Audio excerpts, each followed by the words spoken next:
People, DG, I'm back again. Thank you for having me. What kind of weird hand movement was that, DG? That one just picked up in my mind. But obviously, it's the festive period. I can't lie. You know what? If you're at work, that's your personal problem. Because shout out to my employees for locking off the office. The problem is we go back on the 2nd of January, unfortunately. But during this period, we've obviously got more time to make more vids. And DG's never going to leave you guys alone. It's an unhealthy obsession. Now, I've been going through some rumours and just Arsenal business in general. There's not really anything to it, but yeah, if nothing more, it's just something to talk about and stuff for me to waffle about really and bring you a lot of it. First and foremost, there's actually something I don't have on my phone. We've been linked obviously with Volland from Bayern Leverkusen. We've also been linked with Mertens from Napoli. I've got nothing against either player. Mertens, for me, definitely since he was at Napoli that I've took him in, because I'm sure 2010 World Cup he was a winger. Since he's become the striker, he's a bad boy, he's a good forward. I don't think he'd be a bad signing, but and it's not for me to necessarily get inspired about. But for me, and Arsenal can't attract these sort of calibers. And listen, if certain players leave, it complicates things. But you see Volland and obviously Mertens, beyond just being good members of the team and rotation options, I can't really see the point of bringing them in, because I can't speak for anyone, but I believe the options we have in terms of attacking, and definitely our strikers, been best strikers we've had in a minute, regardless of their faults. The wide options, I know there's question marks, but compared to last season, dramatically better. Like Nelson might frustrate. I love Reece Nelson, and I think he can get better. And he can be a good player of some capacity in this team. I've got time for him.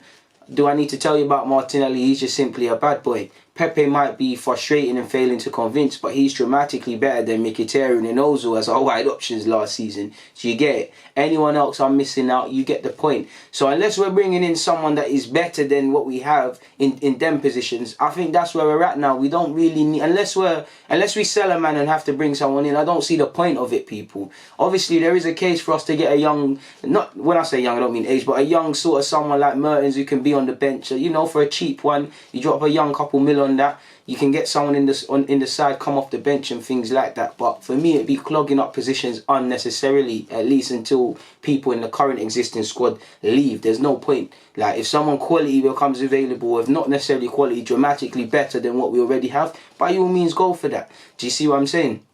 That's what I'm on, so I can't really get behind them what sort of ones there. Obviously, I'm not talking about the players. The players don't sign themselves. If they come here, I'll support it, but I just think it will be a waste of resources and a waste of positions. You might as well, of course, Volland's in good form, and I think he'll complement the side well. Mertens a good player, and I think they'll hit the ground running in the Prem, but I just don't see the point in it. Like, there's no point in it. I'd rather give our young players time. I'd rather persist with Pepe, rather than clogging it up until if someone, like I said, someone certified becomes available. Like, if you, I don't know, for example, like let's just say Mane at Southampton. If Mane was at Southampton still, and we had these current options, then you go out and get Mane because he's better than what we had. Do you get what I'm saying, people? If Sane right now at City ever became available for Arsenal, which is in La La Land, do you get it? There's no point bringing in man for the sake of bringing in duns. I get it, and them two signings there, I'm not too sure how long Mertens has on his deal, but I can imagine not too many years left on his deal. There's also been question marks over personnel at Napoli. So in terms of cut price, it kind of ties into what Arsenal have been doing with a couple of signings, and to a degree, you get what you pay for.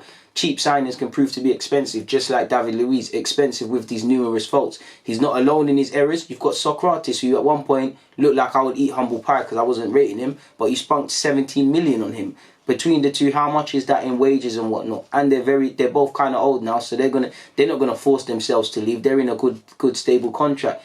That's expensive. Making these what you think is cheap signings sometimes can become very expensive. Or Manchester United with Alexis Sanchez. That's probably the most expensive free transfer in their history, and probably of the Premier League, if not one of the worst. Moving on, we've already known that Xhaka is in talks allegedly with Hertha Berlin.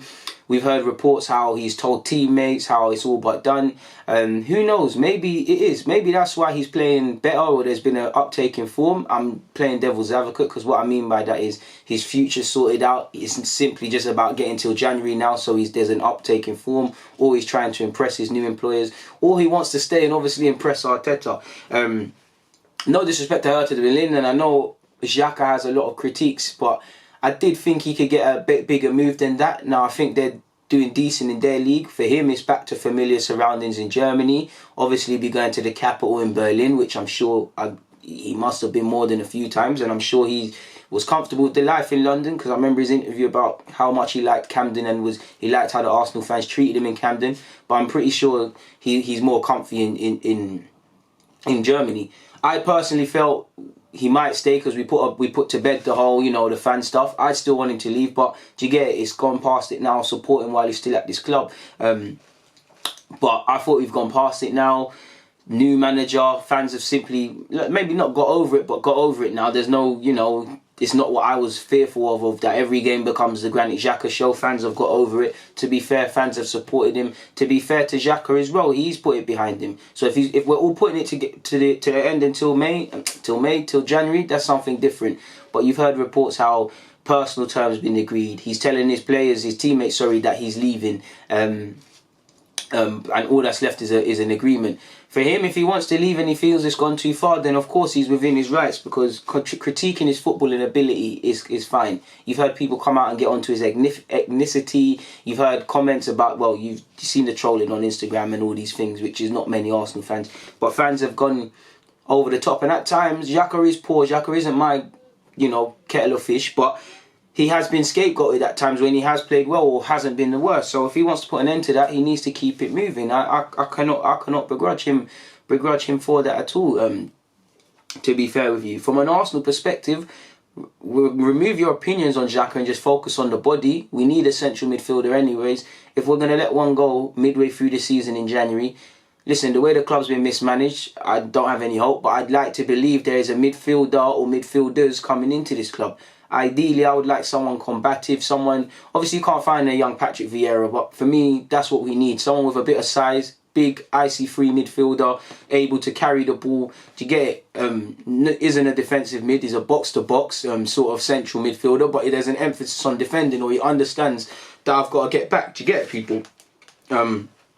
So I would like that, or both. Someone that can contribute in terms of progressing players, or someone that's just, when you make a player on FIFA and it's just black boots, does what it says on the tin sort of guy, ham sandwich, ready sorted crisps and water sort of meal deal player, people that just do their job. Someone like that would be cool as well. So yeah, if the team did build the team around Xhaka, it'd probably be better, but Xhaka is not a player you should be building your team around, at least if you're in the top 6. So yeah. Ljungberg apparently, obviously yesterday you heard him say he would sit down and talk with Arteta and they'll have a bowl of coffee at some point and speak. I think it would be a bitter pill to lose Ljungberg. Obviously Raul Sanllehi said he's wanted to stay. Arteta played coy on him, so I'm keen to see what happens in there. I think I did see comments coming out on Twitter how he might stay at the club, and you want to keep him. He could be of great help to a degree to Arteta, because he knows the club.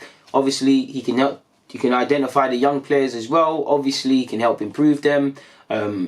He seems to get it because he's not here for this Mesut Ozil crap. So there is a lot of benefits. For Ljungberg, it's down to him personally, because he's been given a taste of senior management. Can you really go back to being second in command? Who knows? But I think at least for this year, they should stay. A player I've spoken about before, Isaac El-Hadji, he plays for Marseille. He's been on the bench a couple of times. Apparently, he's got contractual issues with the club. And Marseille have been having a decent year under AVB. Haven't been playing him, at least until this is resolved. You've heard Juventus, Gladbach, Arsenal, and a lot of teams have offered him a deal. So whether the young winger will take it is another thing. But he is a very decent talent. And yeah, man, that's coming out of L'Équipe. I can never say that French name, but there's that. Is there any other news? It would be nonsense, because Tierney's out for 3 months. Now it would be suicide to sell him. But according to Sky Sports, both Napoli and Roma want to sign Sead Kolasinac. Napoli are keen on bringing him to the club next month. Roma, however, are understood to be interested in a deal next summer. Now, to be fair, Kolasinac has been playing well. I think he's a good second choice, but I think he's on 100k a week. Not that his wages is relevant, but he's on decent money. And to be fair, if you're really failing to convince and you don't know what you're going to get, and you're on big money, it signifies the mismanagement, and he could be one out the door.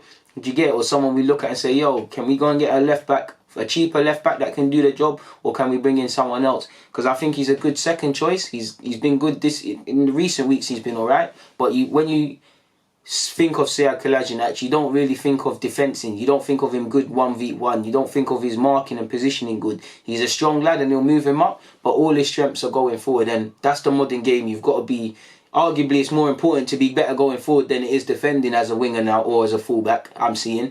But you've still got to be able to defend, and he's not the worst defender, the centre-halves are, but he's someone you've got to look at. And to be fair, in the summer, I'm trying to get Mustafi, Luiz and Socrates, 2 of the 3 out of this club before him.